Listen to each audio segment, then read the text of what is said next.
Welcome to Perfectly Planned. I'm your co-host, Besame Schwerin. I'm so excited for you all to be here with us today. If it's your first time joining us, welcome. We love that you're here. And if you're an avid fan and have been joining us and part of our community, welcome back. We love having you here. Daphne, good morning. How are you? Good morning, Besame. I'm doing well. How are you? I'm doing great. And I know there's been lots of things going on in your world recently, especially this past week. Would you like to share a little bit about that with us? Absolutely. So I was at the International Conference on Nutrition and Medicine this week, which was hosted in Washington, D.C. So I didn't have far to travel. Yeah. And it's an amazing international event put on by the Physicians Committee for Responsible Medicine and the George Washington University School of Medicine. So it was a packed audience. We had a room full of people like you and I from multiple disciplines, and the guest speakers were just incredible. So we had Dr. Dean Ornish spoke to us. We had Wow. Dr. Alan Desmond from the UK. We had Dr. Cyrus Kambata and Robbie Barbero from Mastering Diabetes. Of course, we had Dr. Neil Bernard.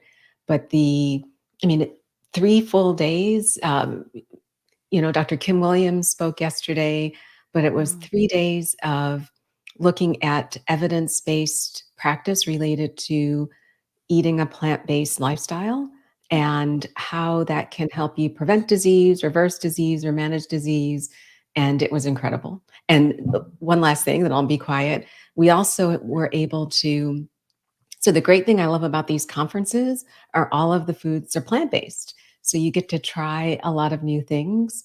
And PCRM has released a whole new series of meals called Universal Meals.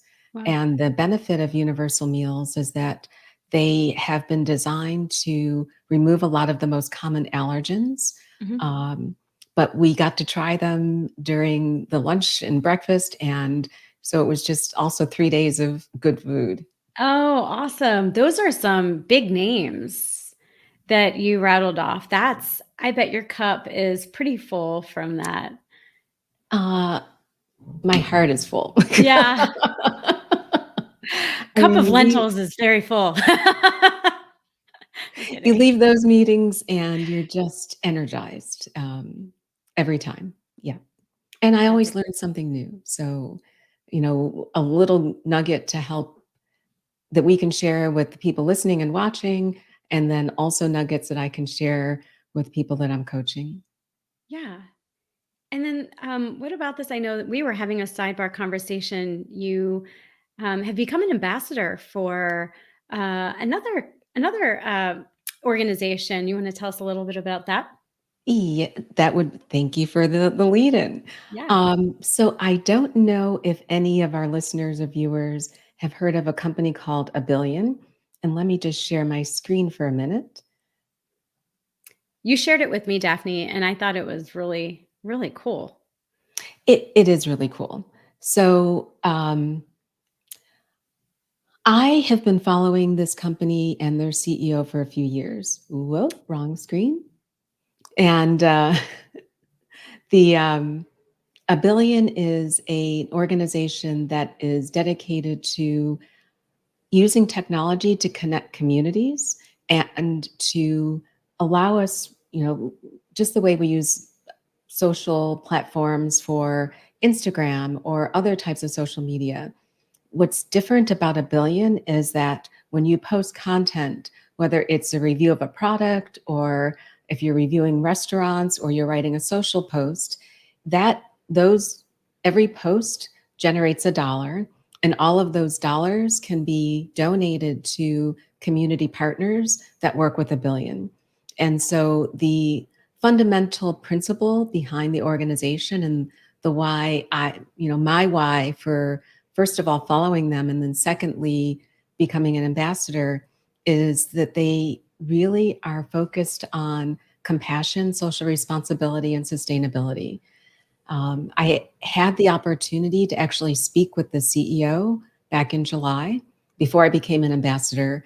And just a wonderful person who, started his career in a completely different industry and now really has focused his time and efforts on building a team that can work on this concept of using technology to create a platform to connect people to socially responsible missions.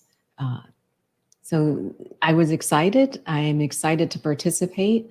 I would welcome all of you who may be interested to look at the Abillion app, download it to your phone. If Yeah. you'd like to consider actually making referrals or making posts, please feel free to use the referral code that's scrolling across the screen. But it's also a great opportunity to introduce products and foods to people who are already plant-based, and then to help provide resources for those who are exploring a plant-based lifestyle. That's amazing. Yeah. And the referral code for those of you who may not be seeing the screen is Daphne B. Daphne with a capital D and B with a capital B. I don't know if that matters, but sometimes the capitalization does. So, yeah, check it out. Abillion. That's so cool. It is pretty cool. And their goal is to connect 1 billion people. And I hope they do So that soon. I do too. I do too. Yeah. And for the very reasons that we are having this conversation today, thanks for letting me talk a little bit about Abillion, but why don't we talk about one meal a day for the planet? Yeah, so Daphne, you're right. It's been a while since we've talked. We've had a couple guests, which have been amazing to talk to. But going back to episode 23, we started the first part of OMD. That's Suzy Amis Cameron's. Sorry, I think I combined both of her names. Suzy Amis Cameron. OMD is the book. We covered the first part, which really focused on your health. The Mhm. second part of the book really focused on the impact on the planet that changing just one meal a day has. And it doesn't go unnoticed with the amount of climate change we've had, the flooding in Kentucky, the ridiculous storms that we've had across the country and across the world. And so today our focus really is on that, on what impact, if you just change one meal a day, what the impact would be on not only your health, but the planet. And so for those of you who may have missed the first part where we did talk about the benefits of health, I encourage you to go to episode 23. You can go through on our blog or on any podcast platform. I do want to make a note that it's perfectly planted, and when you're searching for our names, it's perfectly as it's spelled. But planted, make sure you put that @ at the instead of the A. That's where you'll find us. So I know lots of people have been asking where it is, and just that @ is the key. So hopefully you'll remember that. But Daphne, the weather has been nuts, and like I mentioned, it's just been kind of crazy with the floodings and the heat waves and just various change, maybe no rain in some countries as well. And it's really no surprise that this has impacted us globally as well. No, you're right, Besame. And I mean, disclaimer number one, we are not experts in the Right. environment and climate change, but in preparing for this conversation and reading this book and other resources, and even, my own interest in nutrition and the global food supply, there are a lot of impacts that I'm hoping our listeners and viewers are aware of, but have not wanted to touch on just a few. First of all, as it relates to the climate, India's climate change in particular is impacting the grain supply, which is a major source of grain for other countries like Africa. And I know that there are probably skeptics of climate change listening, and I don't know if the widespread events in the weather this summer will change their opinion of those who are believers or who are not believers. But if you if you read the OMD, the One Meal a Day book by Suzy Amis Cameron, that there's a great summary of what climate change will look like. And a lot of what Suzy had spoken about and written about in the book, we're actually seeing manifest on a global basis today. So add to the challenges of India's harvest that's related to the changes in the climate, to what's happening in the Ukraine Mhm. and the impact on the food supply globally, it's worrisome. And as I read more about that, and I follow Danny Nierenberg on the food tank, it makes me anxious Mhm. because there are already enough people in the world who aren't eating a healthful meal. Mhm. But the last thing, then I'll be quiet because I could talk about this forever, is when we think about, some of the things that we're reading about, some of the things we talked about in episode 23, if we diverted some of the grains that actually go to feed animals to feeding people, Mhm. what impact would that have on global hunger? Um, so again, I'm not an expert in the field, but I think this just makes sense to me. And I'll include a link in the blog post to an article I found that was actually written back in 2018 that discusses this very topic, that, if we focus less on feeding the animals to provide animal protein and focused on feeding, using those grains and other foods to feed people, that we could have a significant impact on global hunger. Yeah. No, I mean, it's such an important topic because I don't think that we really understand the impact that it has, because this has really been socially and culturally ingrained in who we are, that we need meat. And taking a step further, other countries, and again, this isn't, I'm not quoting anybody, but their perception is really that Americans are the ultimate consumer of all things. All things. If you think about it, I mean, everything is always trying to get us to consume, and purchase and buy. And I feel as though it's like that more is better approach. And that's not necessarily true. More meat, more this, more that. And I know that, though our focus is on the planet, I do want to take a step back, because I think the main reason that people resist anything is because they think that they're not going to get protein if they just eat, whole food, plant-based food. So I'm going to ask the doctor. Now, again, this is not medical advice, but Daphne, I guess I get that often. Like, how do I know get enough protein if I'm just eating, vegetables and some beans? What is it? And I've seen so many things where every food that we have has protein, right? Exactly. Show us those guns. So let's debunk that myth. Uh, Sorry, Vesami, I'm chuckling because I know I get the same question. I have Um, bicep envy now, though. you've got awesome arms. Not as awesome as yours, but I'm working there. I'm getting there. Yeah. You're Believe me, I've seen you in some of those sleeveless dresses, and you look great. So, first of all, there are a lot of reasons that people choose to adopt a plant-based lifestyle. It could be for their health, animal welfare, for the environment, like we're talking about today, or a combination of all of the above. And that's kind of been the evolution that I've taken over the past several years.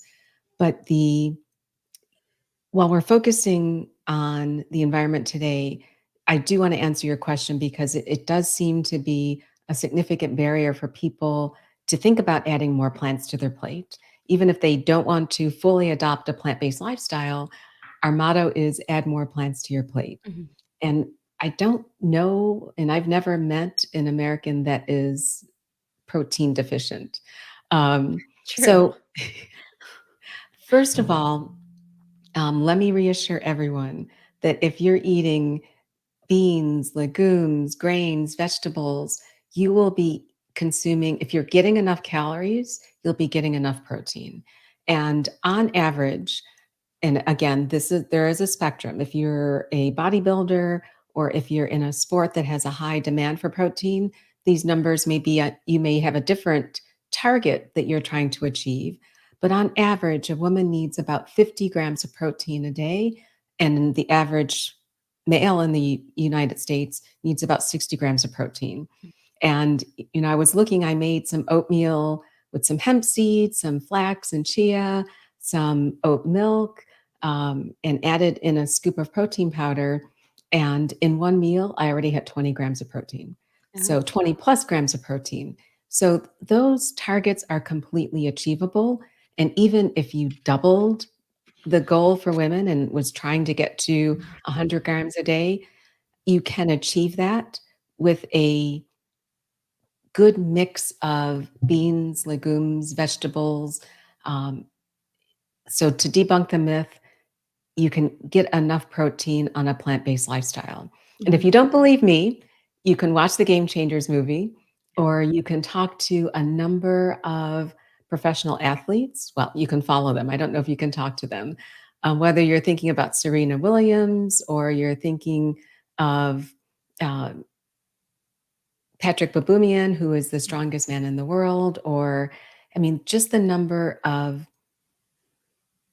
professional athletes that are performing at the highest level who are following a plant-based diet is amazing. And it's a combination of the benefits both to their fitness and their ability to achieve their athletic goals. And part of the contributor to that is recovery. And I was thinking about it today because I did a 16-mile run yesterday and ran 5 miles this morning. Um, and I mean, I really noticed that my recovery is so much better than now that I've been following a plant-based lifestyle than Mhm. it was when I was eating my chicken and fish out of my little baggie in my pocket, back when I was doing bodybuilding. Right. Um, Last thing, and I know you didn't expect me to drone on about this No, no, forever. I love it. I learn Uh, something new each time, Daphne.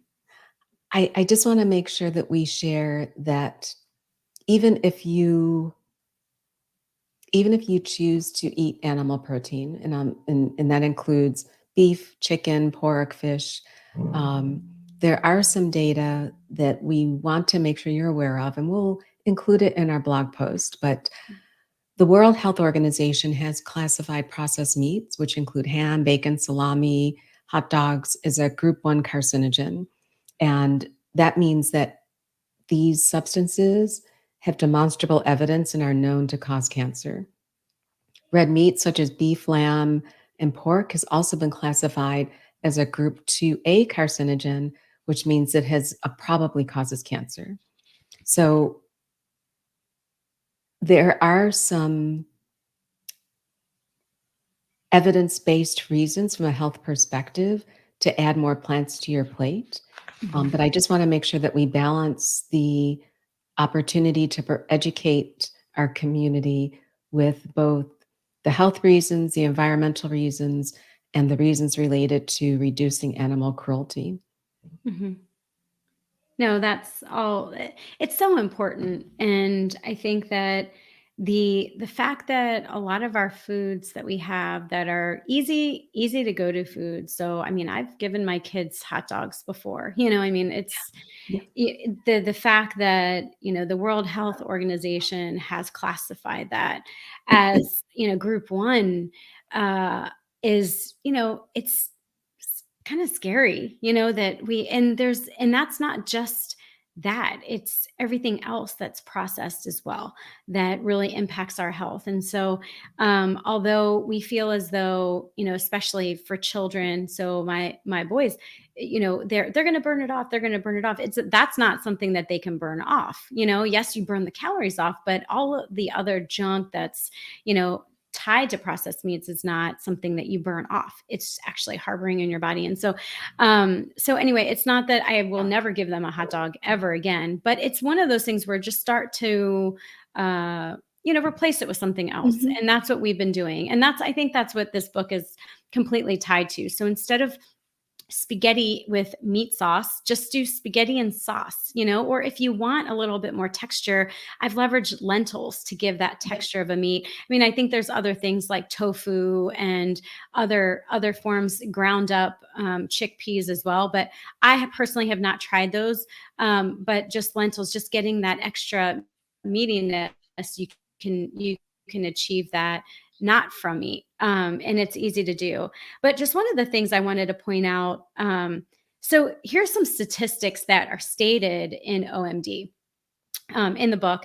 And so I'm just going to preface to say, in the past, I used to really crave a good burger. I mean, it would just be like, I kind of want a burger. fries. I mean, not often, but once in a while, it's like, I just want a burger. Well, let's just say that you have a burger once a week. I did not have a burger once a week. I will say that. That's a lot to me, but some people do. Okay. So we're not here to judge or anything. So let's just say you have a burger a week, you and a friend, right? And eliminating that one burger and substituting it with something over the course of a year, that would be an 8-ounce burger.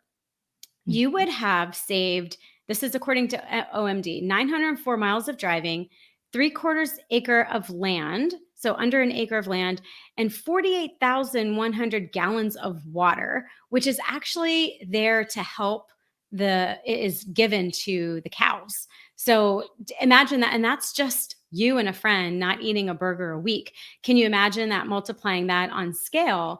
And we're not even accounting for the grain that cow consumes, assuming they're not grass fed. So that's just astonishing to me that, you would have that much of an impact just by eliminating one. And that's pretty much the whole theme of this book, is Mhm. just one of your meals. I'm not saying that you have to, and I don't think either of us are saying that you have to eliminate all animal protein for every single meal. Just do one meal. So, for example, for my kids, and because I can control what I eat, and I do overnight oats, I'll do vegan protein shakes. I have a lot of choices. But for my kids particularly, I just want to make sure that one of their meals is more plant-based and has no animal factors in it.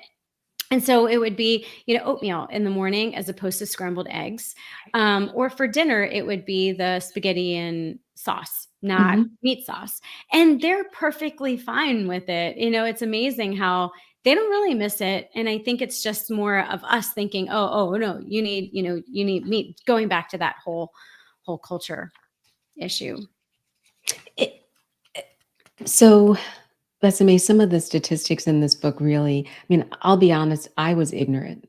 Um, I didn't realize the impact at all, and it's funny because I don't miss beef burgers. I actually made sweet potato and black bean burgers yesterday, Yeah. and, put pickles, put some ketchup, Yeah. mustard on them, add a tomato, Mm. and in reality, I don't notice the difference, and I know Yeah. some people will say that's baloney, but I am finding that a really hearty plant-based burger is just as satisfying because a lot of the flavor with the burger are the condiments and the spices and Right. not necessarily the meat Actual itself. meat. No, I agree. But some other statistics, and I want to read these to make sure I don't get it wrong, is, according to OMD, eating one plant-based meal a day, and just to reiterate what you said, can save almost 200,000 gallons of water, almost 780 pounds of carbon emissions in eating two plant-based meals a day.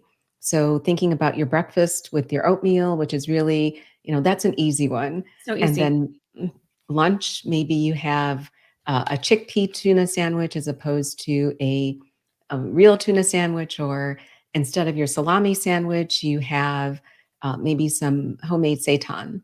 But that will save almost 389,000 gallons of water and 1,500 pounds of carbon emissions. Yeah. So, the really neat thing that I found, and I actually reread parts of the book again in preparation for today's podcast, was, in her book, she describes a flower, and at the center of the flower are either the factors that can impact the planet or the lifestyle decisions that can positively impact the planet. But in OMD, there's a description of the OMD flower where the petals are the areas of impact, whether it's to slow climate change, to replant forests, to protect biodiversity, to clean the oceans, or to have fresh and safe water. So if you have a copy of the book, you can look at page 68 where some of this is described, but it really is a very graphical illustration of just some very easy levers we can pull to have a positive impact on our environment. Yeah, and again, I think that it's doable. Just one meal a day. Maybe start with one meal a day and then grow into 2 meals a day, and that just has a more compounded, right? It's like that whole the theory of compounding numbers across time and across multiples. It's just it'll have a profound impact, and I think overall we would see the less of carbon emissions, less of the whole grain production and everything else that's tied to it, less water, will just have an ultimately better, I'm sure we will see a climate change. If not, it definitely won't get any worse. It may just stay the same. But again, we're no experts on it. I just know that the impact on it is will absolutely change. And I know we talked a lot about this because in our culture, we are just we have it in us that we need meat, and so we're just trying to change the focus a little bit, add more veggies to your plate. I mean, I got to a point where in dinner I thought, okay, I have a whole plate of delicious vegetables, some quinoa, and then I have like one chicken tender. It's like, why do I even need that chicken tender? So it's just slowly eliminating it, and that's essentially how I became more whole food plant based as well. So I did want to mention one more thing, and that is really when you are. We will have an upcoming blog post, but when you are going shopping, we encourage you to actually, and this is mentioned in the book as well, shop at your local farmers market, Mhm. support them. It's better to give them the dollar than the big grocery store chains, because then they can reinvest that and grow even more. And that just gives us more options, and availability as well. And so I know that where I am, they do farm fresh boxes that can be delivered directly to your door. That's an option. Or once a week, visit your farmer's market. Or if you don't do that, some of the grocery chains near me have a corner that's all locally grown produce. And so a lot of that goes towards them as well. The proceeds go towards them. And so that's something that I've been gearing towards and changing the shift as opposed to just shopping at the big grocery stores. As convenient as they are, it's always nice to support our local farmers. So, with that, Daphne, as we wrap today, I just want to ask you, what seedling of positivity do you have to share with our viewers and listeners today? Oh, first of all, thank you. I mean, I am blessed to be here. And I probably just want to close with two comments and follow up to today's conversation. One, we acknowledge that many people may not have access to a big grocery store, a farmer's market. So if you're shopping at the dollar store or you're shopping at your local, Save a Lot, I would still encourage you to add more plants, whether it's from frozen fruits and vegetables or even canned fruits and vegetables. Our goal is adding more plants to our plate. That's right. And I think that Besame also touched on another important thing, which is we vote with our pocketbook. So if we are sending the message that we want more plant based products or we want more fresh fruits and veggies, hopefully that will become manifest as the market forces start to see that demand. And one thing we found is that the retail market for plant-based foods is currently $7 billion, which is up from 5.5 billion in 2019. So the cause is multifactorial. I know that there are also a lot of I want to say less healthy plant-based options that are coming onto the market. And we'll touch on these in a future conversation too. But there are lots of ways that you can add more plants to your plate, with the goal being to reduce the negative impact on animals. So reduce animal cruelty, have a positive impact on our environment, and have a positive impact on your health. Eating more plants will check the box on all three. So once again, thank you for taking the time to join us for another Sunday Seedling. If you're enjoying Sunday Seedlings, please feel free to share with your family or friends. If you are can like or subscribe to our YouTube or our Facebook, that will help allow us to share this live stream and our podcast and our blog with other listeners. We hope to hear from you. to see how we can better support you on your health journey. In the meantime, be well, and we look forward to hearing from you again soon. Take care.